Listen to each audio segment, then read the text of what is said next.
Don't say anything inappropriate. Well, sometimes I have to let you guys know when I hit the record button just in case.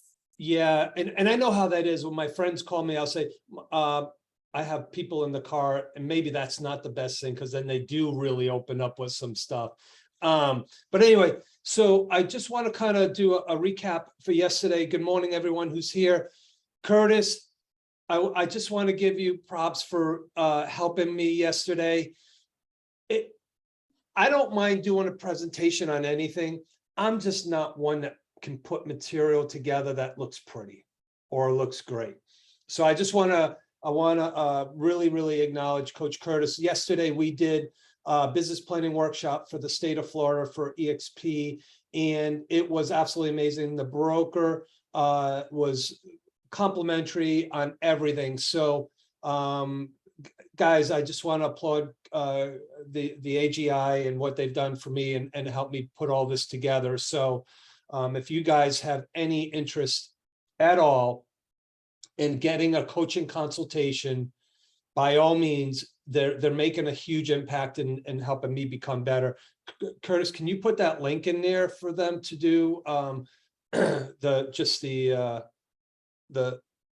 form? And yeah, I can put that in there. I'll do that in just a minute. I gotta dig it up. And Tom, listen, I'm just here to make you look good. That's all. Just here to make you look good. It went extremely well, and it wouldn't have went as well had I not had the support of Debbie and Curtis, and also Tiffany, who helped coordinate everything. So guys, thank you. And Claire. Yes, Claire was behind the scene putting Claire was in the chat like on fire. Yeah, I can't even tell you. There was probably hundreds of chats going through. So thank you guys for that. So, all right. And by the way, I also did it for Alabama.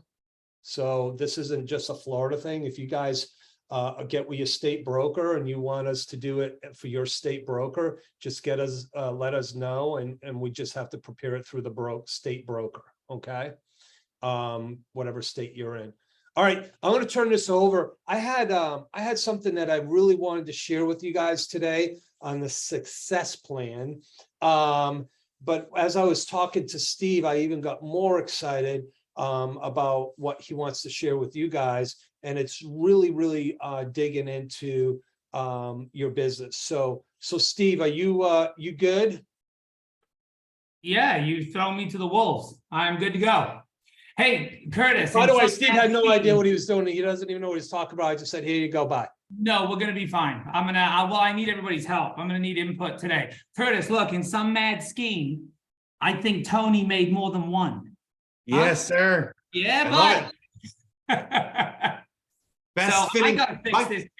Go ahead. Go ahead. All I was going to say was, regardless of the fact that it's got a cool little clover on it and all that stuff, if any of you guys love baseball caps, this is the absolute most comfortable, best fitting baseball cap ever. Absolutely.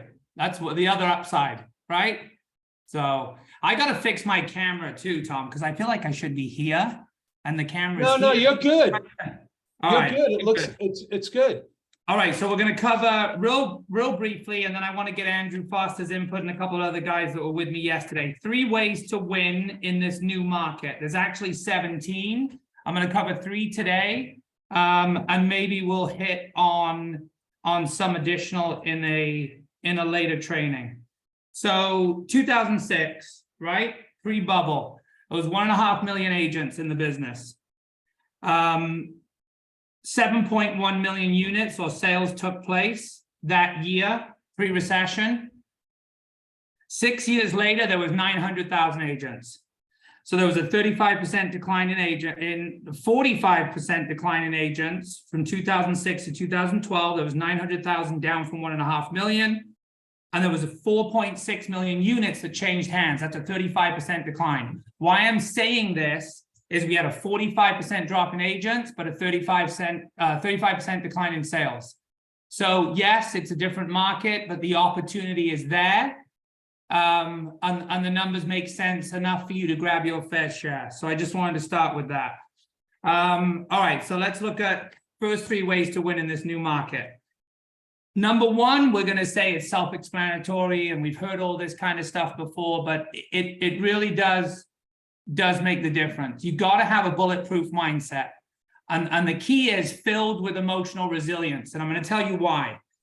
So, you know, in the old market, you didn't have to deal with as much emotion, right? Buyers were pressured to make a decision. They made a decision right away. They didn't care about certain things. They were giving concessions. They were buying homes with no inspection.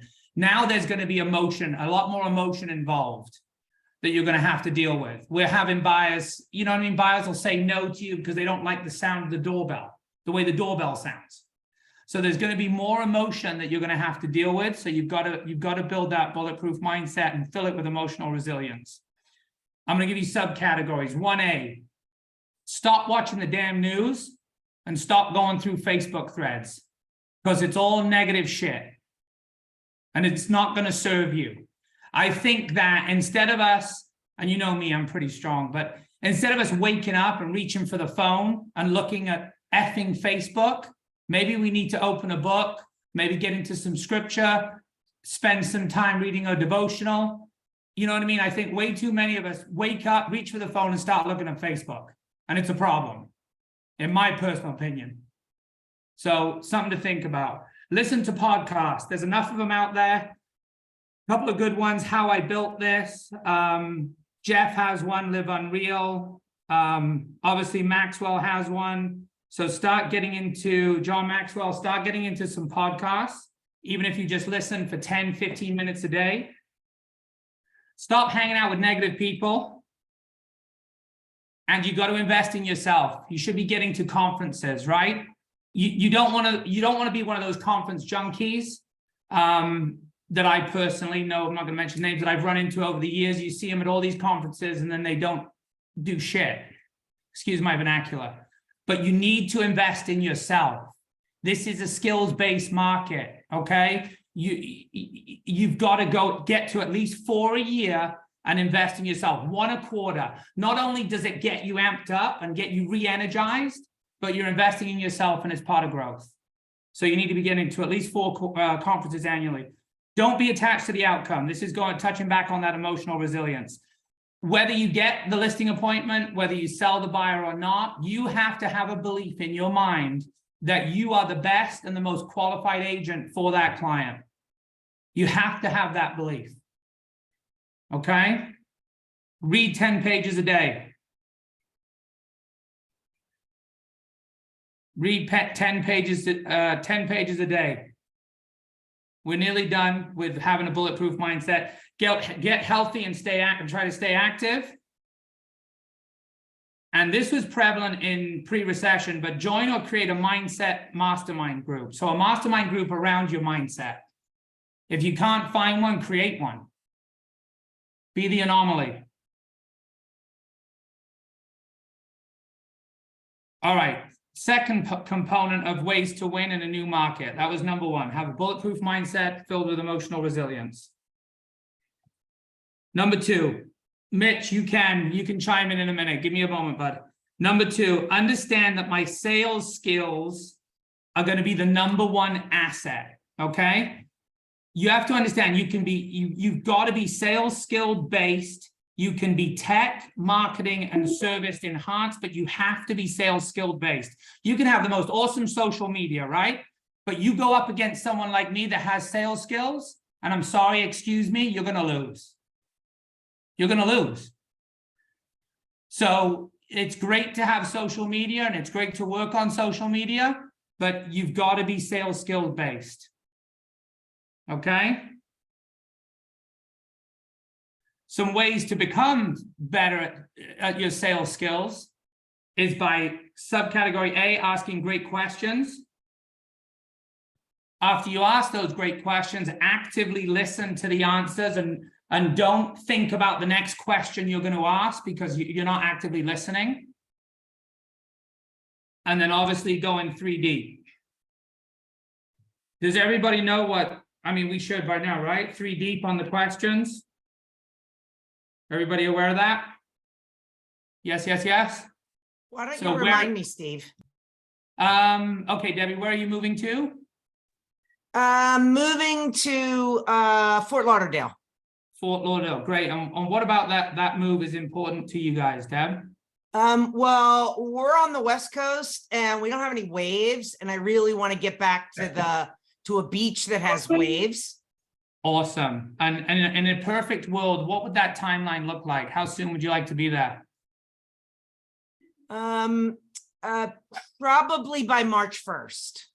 Understood. And then, you know what I mean? Is work going to be in that general area? You're going to have to commute to work? Are schools important for the kids? What does all that look like? No, I work remotely. The kids are out of the house, so none of that. Closer to the beach, probably, right? Because I want to be there for the beach. I know I can't be on the beach, but within Awesome. 30 minutes, I think, of the beach. I got a few places I can recommend, and I know a great little surf shop. There you go. So 3 deep, just going 3 deep with your questions. I'm going to open it up at the end, Mitch, so just bear with me. Let me get my thoughts back here. So understanding 3 deep, go deep on your questions. With your scripting, and this is what I used to do. I really need to start doing it with some of my new scripts, but in terms of internalizing it and improving your sales skills, you should be, whichever segment you want to concentrate on, whether it's your SOI, your PC past clients, your expireds, your FSBOs. If you want to get serious about this, you need to be writing these scripts out 30 days, once a day, 5 days a week. Okay, that's the only way you're going to internalize them. You also should be reading them out loud. I know it sounds funny, but stand in front of the mirror, walk around, read them out loud. And then you need to be role playing them for 30 days. That's the best and the quickest way that you're going to internalize these scripts. In terms of improving your sales skills. And bear with me. Okay, I'm going to jump to database, and we're going to look at database real quick. And there's some stuff that I absolutely need to implement out of this. Stay with me for a moment. So 2 main causes for the database. You've got to add people to it. I think we have these databases, but we're not conscious about the fact that we need to be adding people to it. So we need to get cognitive when it comes to that. And then the most important part is you need to add value to the people that are in it, because that's how you're going to improve conversion when it comes to referrals. So add people to it and add value to the people that are in it. Okay. So this is something we need to work on. We really should have 5 subcategories of our database. Okay. We have them all stacked together. And as I said, this is something that I need to do. We need to separate them. Category 1 should be your PC, your past clients, and your sphere of influence. That's category 1. The second category is a social media database. And make a note, I'm going to circle back around to that, maybe, Tom, if I get the opportunity next week, and we'll hit on that in a little bit more detail. Number 3 is your CRM. Like if you have, your open house iPad linked to your KV Core, or you have some paid lead source, all those leads will come in automatically in most cases, and they'll sit in the CRM. So that's your 3rd type of database: past client SOI, social media, and your CRM, your Realtor.com leads, Zillow leads, open house leads, whatever it may be. Agent to agent database for getting referrals. If you come into contact with any agents, you know what I mean? You need to be saving their information in KV Core. You need to build out some type of drip campaign, maybe touch on them, quarterly calls, to try to get some referral business. That's another subcategory. And then the 5th one is the exchange database. People you had exchanges with, that you hit it off with. Maybe you're door knocking and you knock on a door and you have a 15-minute conversation with somebody. They're not a past client. They're not an SOI. I would put them in an exchange. You've had a conceded exchange with them. Maybe somebody you hit it off with at an open house and you had great contact or conversation with. So past client SOI, exchange, social media, your general CRM database, and an agent-to-agent database. Okay. And then the exchange, we'll get a bit into drip campaigns. The exchange, what we're going to do is build out like a soft drip campaign where we do like a once a month newsletter, obviously through TPMCO, which you know we use, and then maybe something, a video that's themed for that month, maybe something to do with St. Patrick's Day or Cinco de Mayo. So we'll just, these video touches are becoming more and more important. So if you can build out a calendar, what we're doing is printing out the calendar for January, February, March, April, May, June, July, August of all next year.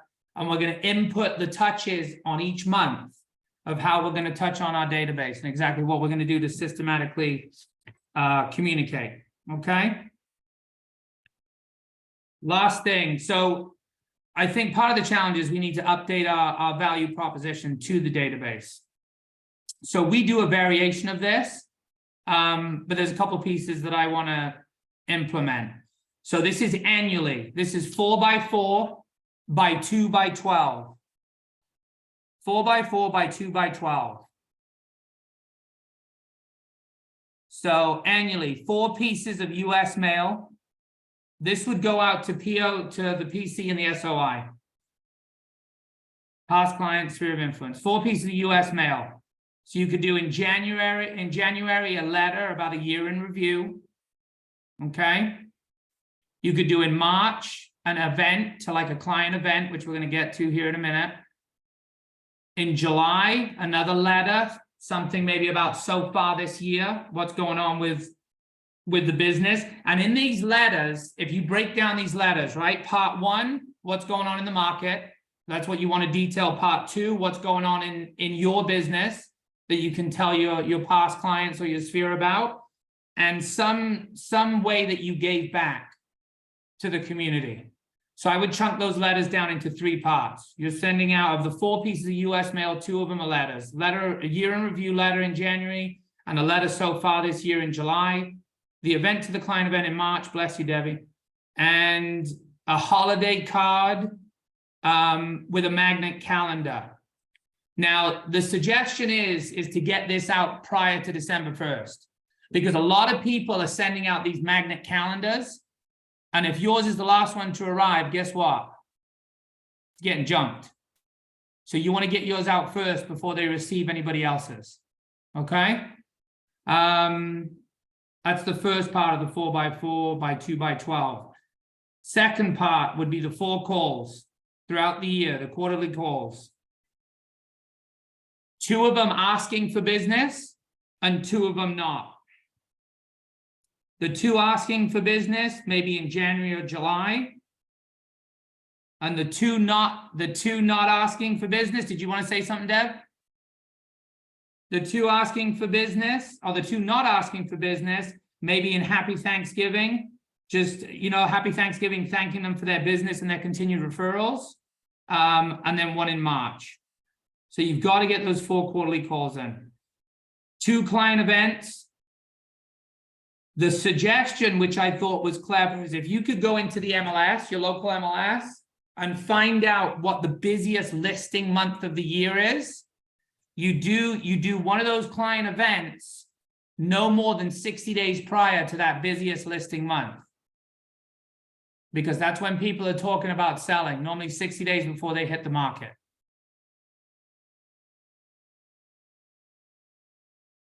And then the second event you could do as a mini event. That's what I'm thinking I'm going to do with our group is have the group members, give them an opportunity to do mini events that we can help them promote. So 2 events a year, 1 big one, and maybe one of your group or team members, you give them the opportunity to do mini events.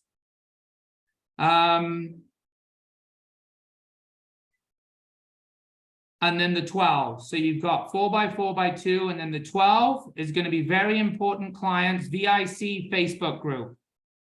We've just started one. I need to pour more into it. So if you have some clients, if you can make like an exclusive club for those clients, where maybe everything leads back to it, right? So if you're doing a post or a mailer that you do, you're trying to lead them back to that VIC group so they become a member. Maybe you do a giveaway, a bottle of tequila for Cinco de Mayo, but you have to join the VIC page in order to have a chance to win. So everything's going to lead back to that. That's another option. We've just started it, but I've got to pour more into it. I think you guys, that is about it. I wanted to open it up and get some ahas for some of our people that were there, if that's okay, Tom? Is that all right? Absolutely. and- No, yeah. absolutely. And then if we get an opportunity next week, I'd like to cover some other ways. There's probably about, 10 or 11 other ways that we can, help prepare for this new market and prepare to win. I know, Mitch, you had something to say. Fire away, brother. Where you at? You still on? Yep, I'm here. What do you got? All right. Well, good morning, everyone. So I did also go to the Glover U event yesterday, and my biggest aha was the rebuttal, essentially, to everyone who's looking to either not buy or not sell during the holiday season. So what Jeff said was he pretty much used the same script for both buyers and seller. And it's just saying every single economic indicator is telling us that homes will be worth less in the spring than what it is today. So when you're using that with the seller, you want to make sure the seller knows that they'll be losing anywhere in between, $5,000 to $15,000 by just waiting a couple months, adverse to putting it on the market now, when realistically speaking, the people that are actually shopping right now during the holiday season are serious and they really need to move. I haven't come across any leads of anyone that's just kind of nosing around this time of the year.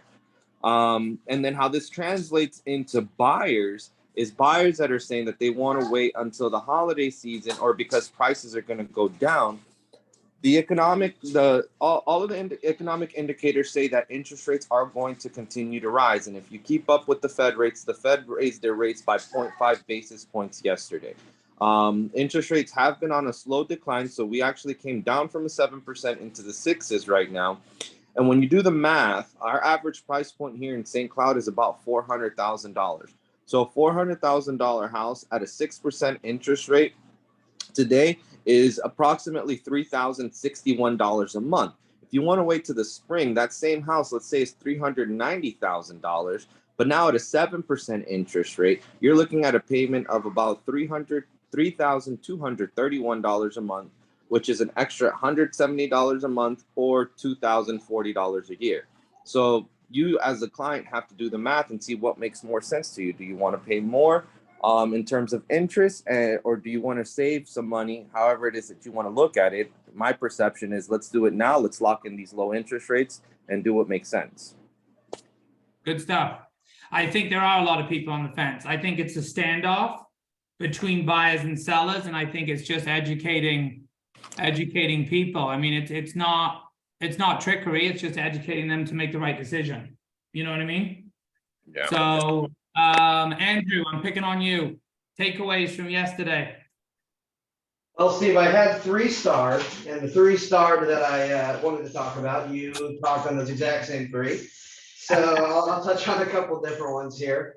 So one of the takeaways, if we all have goals for next year, I think we're probably, if we haven't started already, we're focusing on our business plans for 2023. And I think one that I'm definitely implementing, at least at the time being, is we need to double down on whatever those 1 to 2 lead sources were that were, giving us the most business in 2022. And you kind of touched on 3 ways that we can do that. So the most obvious way is time and effort, right? If we, we're making 10 conversations a day, calling for sell by owners, we can, double that if we're looking to double our business. We can have 20 conversations, spend more time on the phones, more time calling, and make more calls. So that was number 1. And then we can also double down on resources. An example of that, if you had a realtor.com spend and you did really well with realtor.com leads, we can double down on the spend if the return on investment is there, right? So that was number 2. And then number 3, which is something I know we've been doing, is doubling down on skills. I think that's another way that's really going to help us too. And that can be going to events. That could be, actively showing up to script and role play.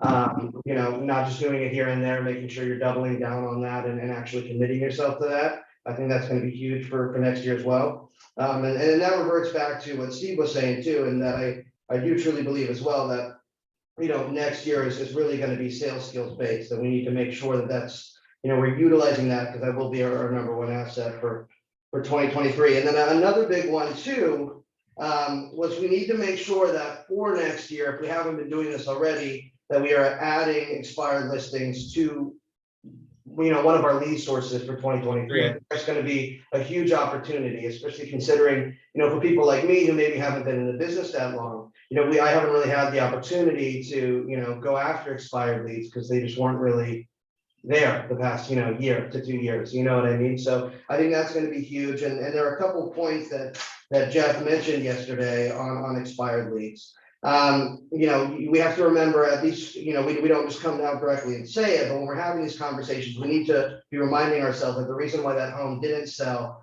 was because of their agent, right? Obviously, it's not the property, it's not the seller. And we have to be reminding ourselves constantly on that call that the reason why the home didn't sell was because of the agent who listed that property. And then we need to help these sellers understand that a new plan is all they need to get this home sold.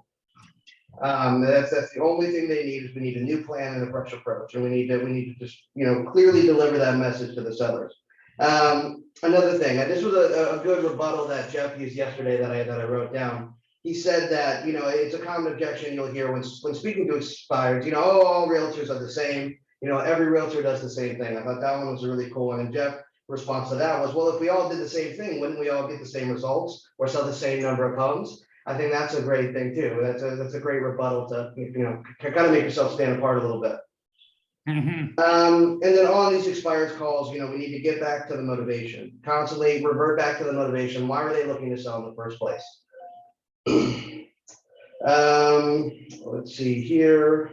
I thought that was big, Andrew. I love that. If we all did the same thing, wouldn't we all sell the same number of homes? Yeah, that one's. I can't wait to say that to someone. I know that he was getting me fired up when he was saying it yesterday. And then let me see here. And then, yeah, you touched on the database already. I think that was really cool. We do need to make sure that we have those 5 databases and we're constantly touching on those throughout 2024 or 2023, excuse me. And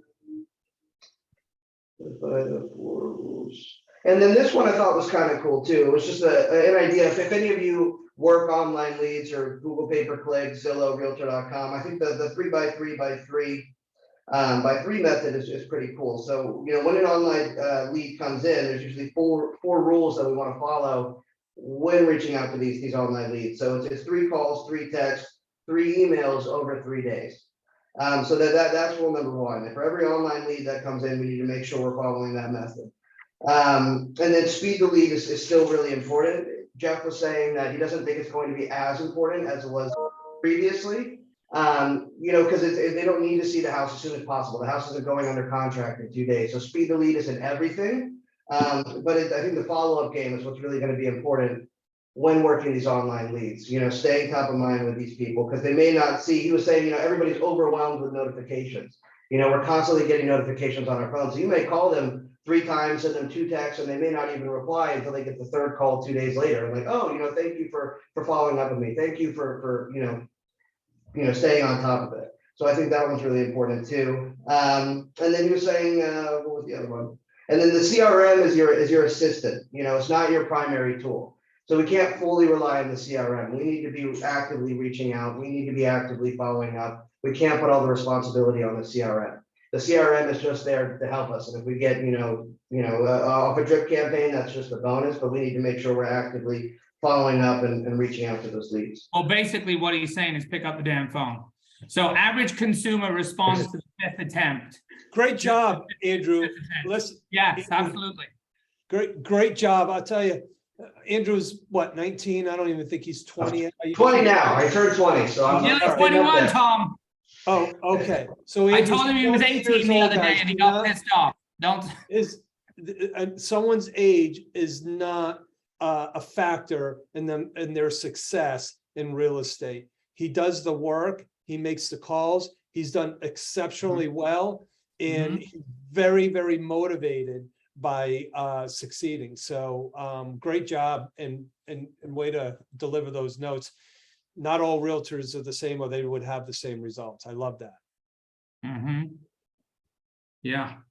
So I hope you guys got some value out of that. I'm trying to think who else was there who may be on the call. I don't know if Tawanda's on, Laura, Jose, Dennis. you always say any questions and then it's crickets. But anybody got any questions or anything? Go ahead, Deb. So I love this. By the way, I just took a full page of notes. This is like gold. This stuff is like real. Everything you said was like, oh my God, I got to write that down. You said under the first bullet, which is the bulletproof mindset and create emotional resilience. The last thing you talked about, and I just want to get your point of view on this, which was create a mindset mastermind group. So I love that. And I'm thinking, what does that look like? How is it structured? So I'm going to start that, right?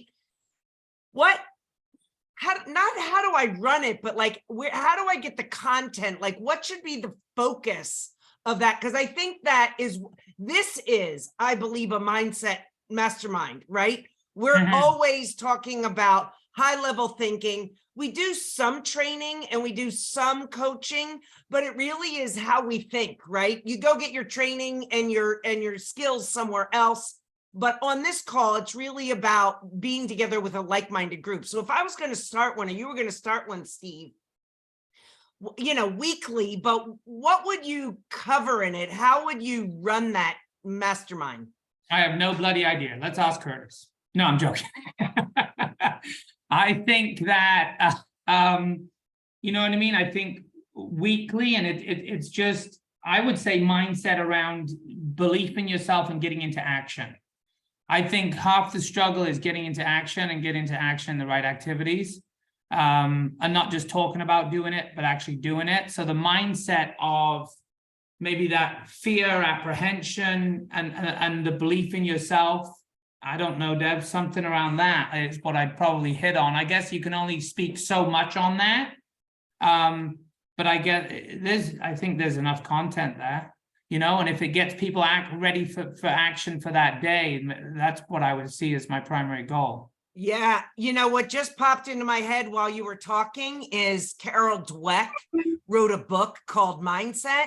And so maybe it's, we use, Curtis and I, there's nothing new. We don't know anything different than anyone else. We use a lot of books and resources to pull our content, to pull our ideas from, because they're so powerful. So maybe it was the mindset group around mindset books, and the leader kind of leads I'm part of a book club, and we read one book a month, and we just meet twice a month, talk about the book. First time we meet, we talk about the first half of the book. Some people haven't read it, but they get to absorb what our insights were. And then the second meeting, we talk about the second half of the book, and then we go on to something new. So maybe it was a 30-minute meeting around a shared book, but the book is on mindset. Yeah, good. That's good. Yeah, we could definitely talk about that.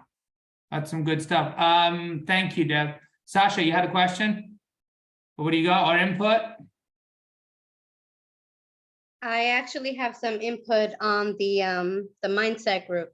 So I've started a mindset group about 2 months ago, where we meet twice a month and we just go over all things real estate and how to keep ourselves motivated and going and pushing ourselves forward to meet our next goals. And it's something that we all need. We need to find our people, and once you find those people that will continuously push you forward and keep you accountable, you can do anything that you set your mind to. And so I think it's great that everyone does that. Find your group and move forward, because if you're all in the right frame of mind, you can achieve anything. And if we continue coming to these meetings and learning more, because not everybody can go to, all the workshops and stuff, like Steve said, that you should go to. Somebody can get something and add to what you have, and you're always learning and moving forward. Good stuff. What are you covering, Sasha? Are you covering? So we're covering a little bit of everything. We're going into script and role play. We go over contracts and different challenges that we're coming across. And we also go over positive quotes and books that we're reading and what we can each get into to increase our knowledge. And it's not only real estate, it's also personal growth, it's also spiritual growth. So we do things like that to help empower each other. Yeah, that's good stuff. When are you guys meeting? When do you guys? So we had our last one for the year Wednesday, but we will be coming back up again on the 11th of January. Okay, maybe put something in the GPS group on Workplace to see if there's any other people that would want to get involved. You know what I mean? Yeah, certainly. Yeah. I can do something like that. Okay. Mitch, what do you got? Hey, yeah, so I wanted to chime in regards to the mastermind. So I done both bold and grit. And to me, one of the most powerful things in those were the starting with affirmations and ending with affirmations. When we talk mindset, I feel like, you say it, you speak it into existence. I feel like that's something that's very powerful. If you're looking to start a mastermind, start trying to figure out maybe what your affirmations for that mastermind might be, as well as accountability. I mean, everybody has different goals for their business, so we can't all be held to the same standard. But if your goal is to do 1 transaction a month, or your goal is to do 30 transactions a month, find out how many phone calls, how many appointments do you have to go on in order to make that possible, and team up with somebody in that mastermind group that can hold you accountable, and you can do the same for them. Good stuff. He wants to be part of it too. Sorry, I was trying to hold him back. So I saw in the chat, Dina, that there are some scripts, holiday scripts and scripts of the market, or with respect to the current market, that I will send to Tiffany. And then if that's okay, Tiff, yeah? All right, I'll shoot them over to you, and hopefully that helps. Tom, I am going to hand it back to you, my man. Thank you, everybody, for your input. Sasha, did you have something else, or you good? Because your hand's still up. You good? Okay. Hey, hello, anybody there? Oh, hey. Hello. Oh, Hopped on here real quick. I wanted to piggyback off of Mitch's affirmations. I'm sorry, what was your name? I don't know. My name's Laura, and it's on the chat thing. Hey. And I'm your other half. How's it going, everyone? So I went to this Glover U thing yesterday. It got me super pumped because I have my business plan right now. I have my schedule in my calendar in my phone for the rest of the year for 2023. And I've left spaces available for appointments, obviously. So, but I'm piggybacking off of Mitch's affirmations, because I've also done bold, but I have not done grit yet. So, but affirmations are real.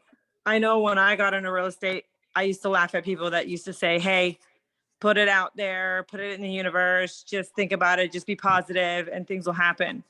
And I used to be like, yeah, whatever. So, but I'm a firm believer in affirmations, saying them out loud, writing them down. But the thing is, you have to internalize those affirmations. You have to believe in what you're saying and what you're putting out there, because if you don't, then nothing may come of them. But I do know that from personal experience. I put my thoughts and my beliefs and what I want to accomplish in the air, and I say it out loud 3 or 4 or 5 or 6 or 7 times, and I make them happen. But the thing is, you also have to put yourself out there and do the work, but it'll happen. And before you know it, things come in even without you having to try to do it, but you still got to put the work in. So just wanted to end on that little note. How did you come up with your affirmations? And we'll be brief because I gotta.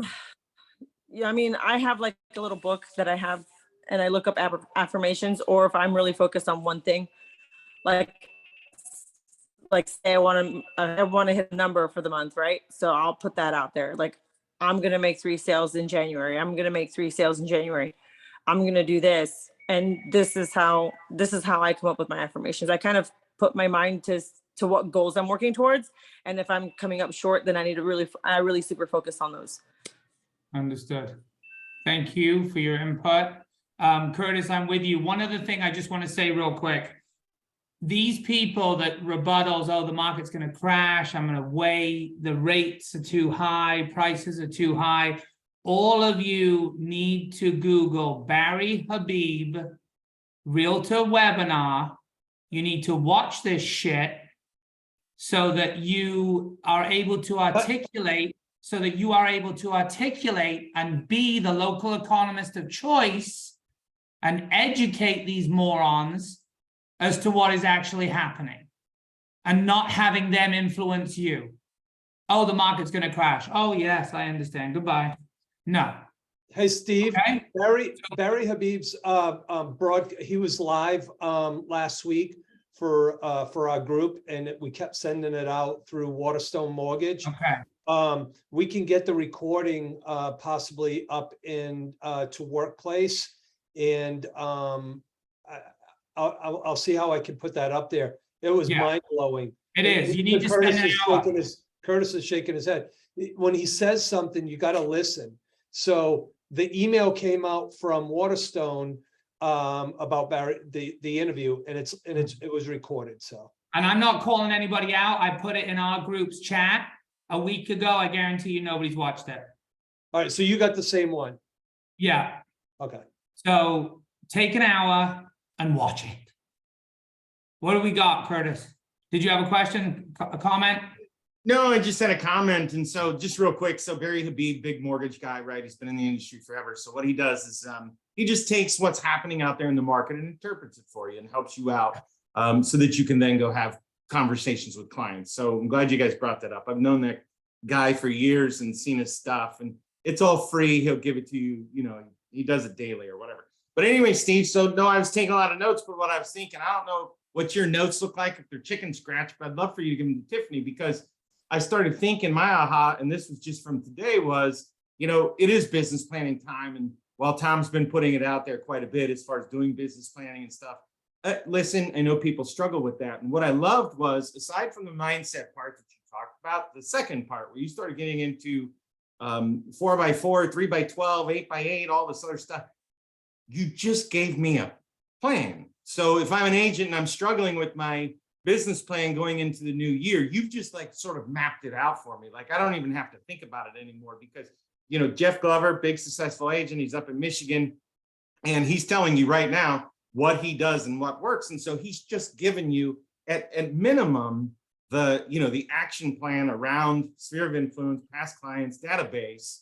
And now all you have to do is go put the system together and implement it. So thanks. I love that. I don't know if everybody got the notes. I saw some people asking in the chats as far as, hey, what was number 3, 4, what's a 4x4, 2x2, and 8x8 or whatever. Again, if you can take your notes and get them out to somebody, there's a concrete plan going forward on sphere of influence, database, so on and so forth. So that's it. Hey, Curtis, I'm typing it up. I'm 3/4 done. I'll turn it into a PDF. I'll drop it in the chat, but I'll also send it to Tiffany. So Sweet. Thank you, Debbie. Yeah. Thank you. Thank you, ma'am. All right, guys. I hope there was some value in that. Thank you, my guys that contributed. I appreciate that. Tom, it's all yours, buddy. Now I know how Curtis feels when it's handed off and you're not prepared. Wait, Tom, I hear a train. Oh, no, it's not. No, never mind. See ya. So please excuse me, I had to step away from the at the beginning, but I did hear Mitch, and I did hear Laura and Andrew, and the notes that you guys shared was awesome.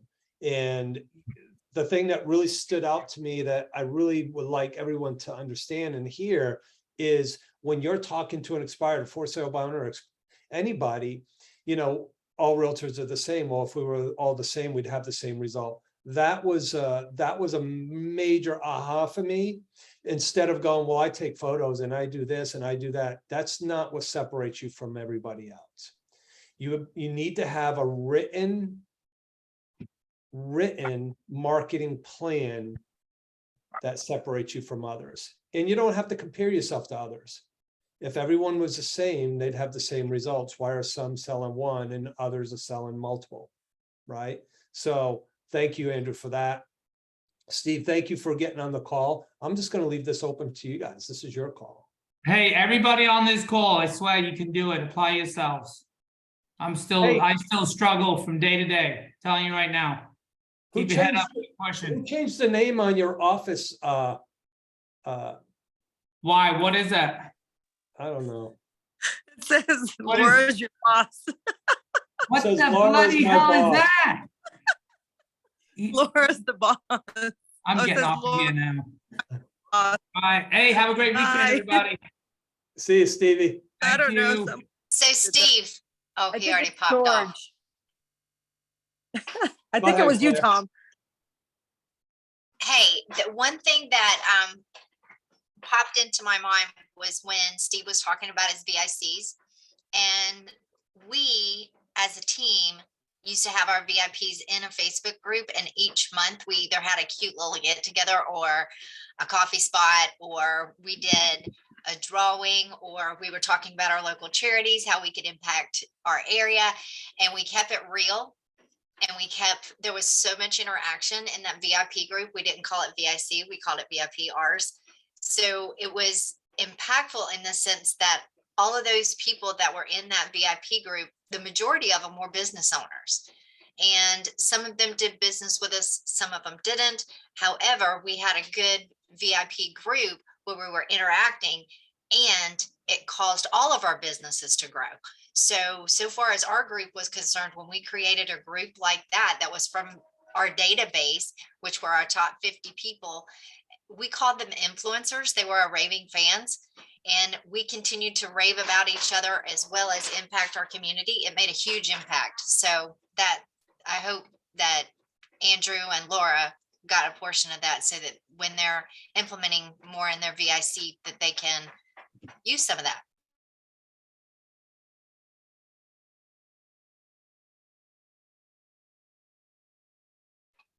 Curtis is shaking his head and Tom is speechless.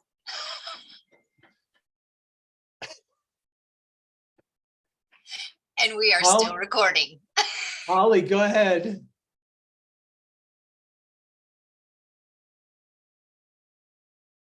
Holly? Got it. I'm here.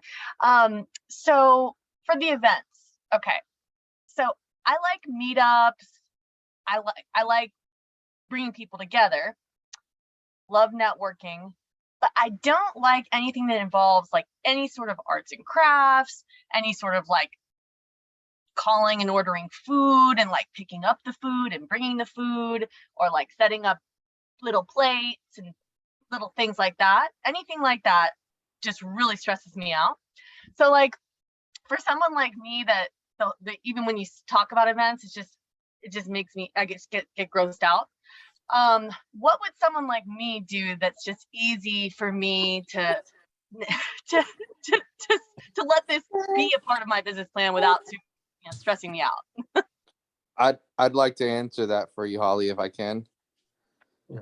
So during Jeff's event yesterday, he actually touched on that a little bit, and he said for someone like you with your personality type, what he would recommend would be something like a happy hour, maybe at a small local bar, small local sports bar, have maybe some tapas and, an hour drink.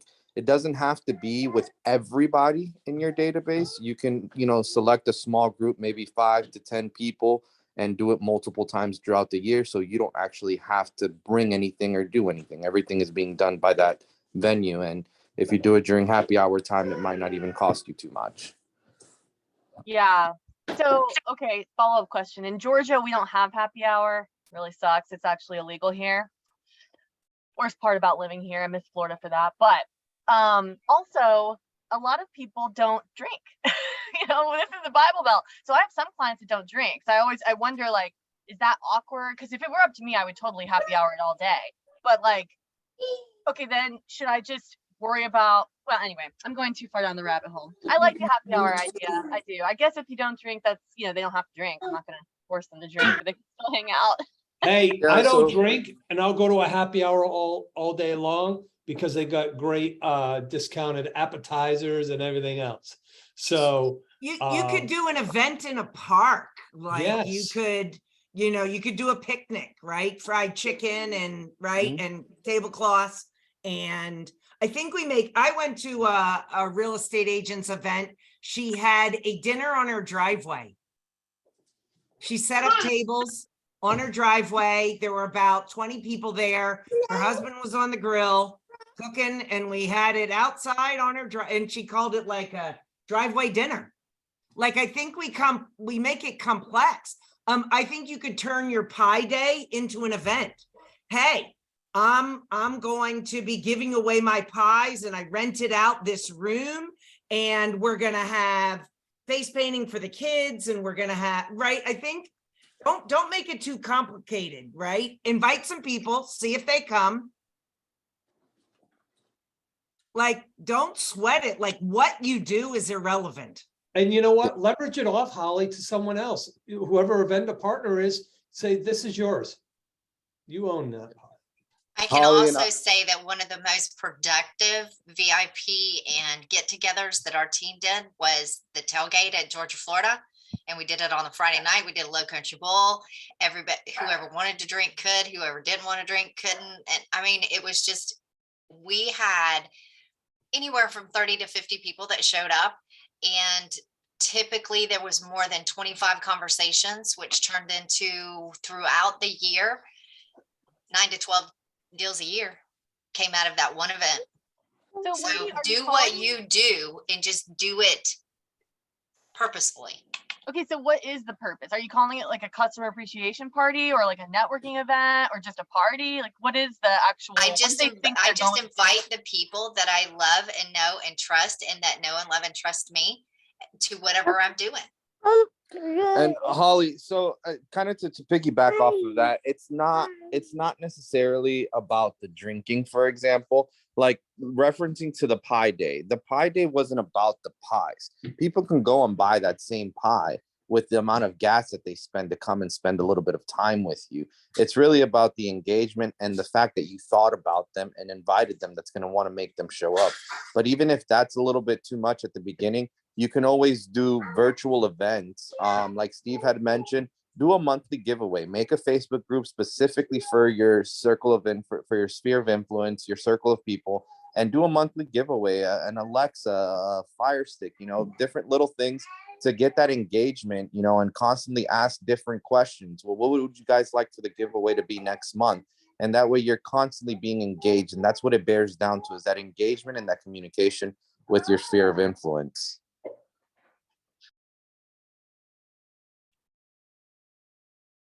I love that. That's exactly right. Holly, yeah, we overthink things, and that's okay. I had Simplify it. somebody that loved two different things, two different people. One of them loved the shelters, the pet shelters, and the other one cared about homeless people. So one event was a pet shelter. Bring your entry is a bag of food, a toy, something that then you go, it's what you care about, right?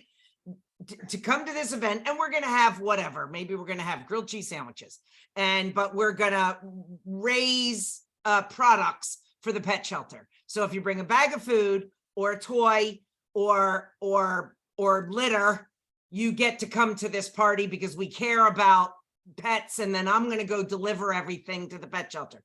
The other friend does a food drive with his database every year around Thanksgiving, and he has an event, and your entry is a can or a box of macaroni cheese, but because he cares about it, he uses it as an excuse, and then everybody gets together and brings, right, because they all care about the similar thing. Like, make it up. What do you like to do? What do you like to do, Holly? Politics. That's not a good one. All I care. Okay. Karaoke. Except politics and religion. That's really all I care about these days. I don't know what else.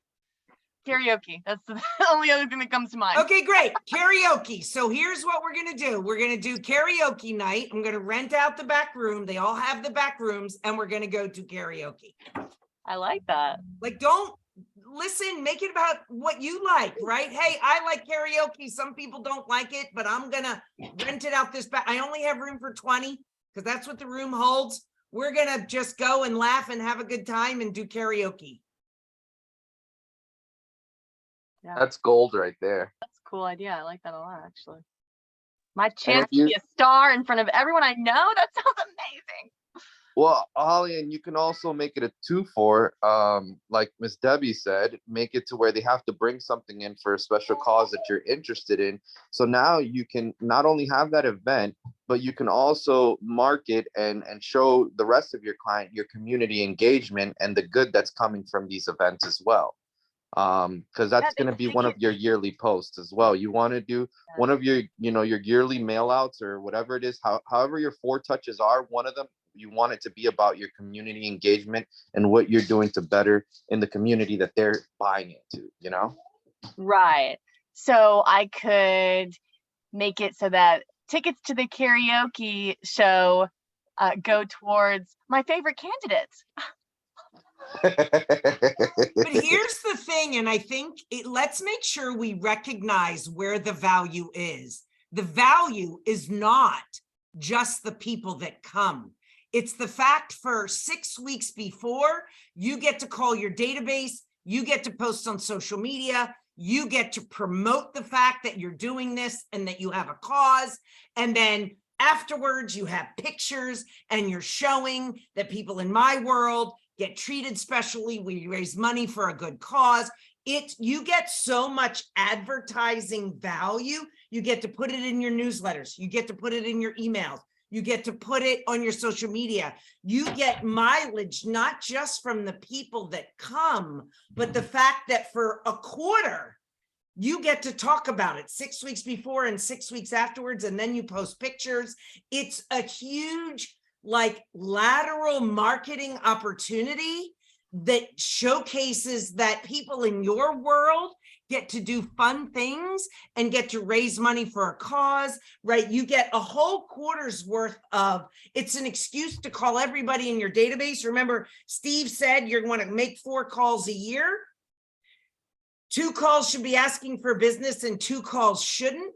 Well, you can start, if your event is March 1st, you start the middle of January calling everybody in your database saying, hey, I'm having this event, or, hey, I know you live out of state, but I just want to let you know that we're having this event. Did you want to send along a gift for the charity that we're raising money for? And then afterwards, you get to call people that came, thank them. You get to call the people that didn't come and say, oh my gosh, I'm not sure you saw our pictures online, but we had such a great time. I hope you'll be able to make the next one. You get so much mileage. It isn't just about the event. It's about that you get to talk about it for a whole quarter and put it in all your emails and all your newsletters and all your conversations. And then when you meet people at your open house, hey, I don't know if you know, we're doing this karaoke event. It's sold out, but do you want to be on the list for the next time we do it? It's not just the 20 people that say yes. It's the fact that your whole business can run around it for a quarter.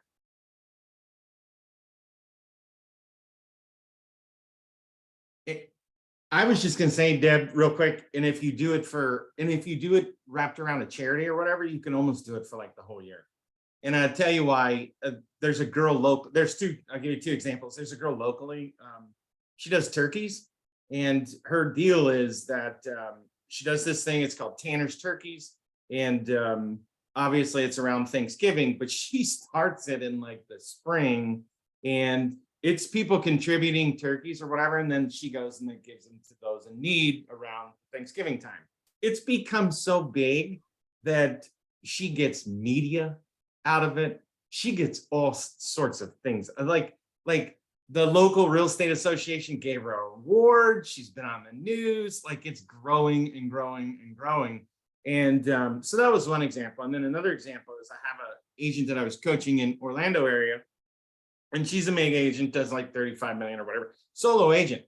Everything she does is around charity. And she works it like there's no tomorrow. And she's in multiple charities. So anyway, just wanted to say that Because I think we tend to overthink it. We're like, oh, I'm gonna have some big fancy party and do all the things. Like, it doesn't have to be all of that, right? I love that idea. She's not even buying the turkeys. She's getting people to donate turkeys and then she delivers them. Like, Yep. hey, would you like to contribute to Tanner's turkeys this year? You know, how many should I put you down for? Because we're trying to figure out how many families we're going to be able to help. Love it. People are so smart.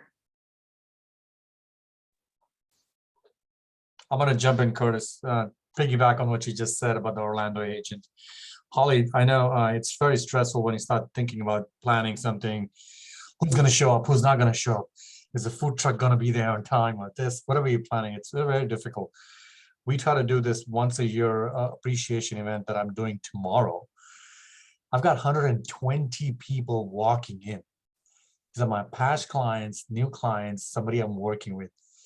And you know what I've done? This is my second one that I've done. I do a lot of nonprofit stuff locally, foster care kids. I do a toy drive. And so far we've already collected like $6,000 of toys. And this is not all my money. I've only spent $600 out of my own money. The rest has been donated by clients, other agents who participated in it. And it's created more conversations than I could have all year round. And just to tell you, last year, my tomorrow's event got me almost $3,000 of toys. Getting them started the conversation, having them fill out that form in front of everybody, seeing how much joy they got out of that. That connection, people are looking forward to what they're going to bring this year. So I know we make it complicated. I do it all the time myself. Oh my God, what are we going to talk about? What are we going to say? The conversation, the things just fall together. It's like a glue. Well, you'll be surprised when you do one. It'll be so simple and easy. And you're going to say, oh my God, I wasted 2022. And I promise you.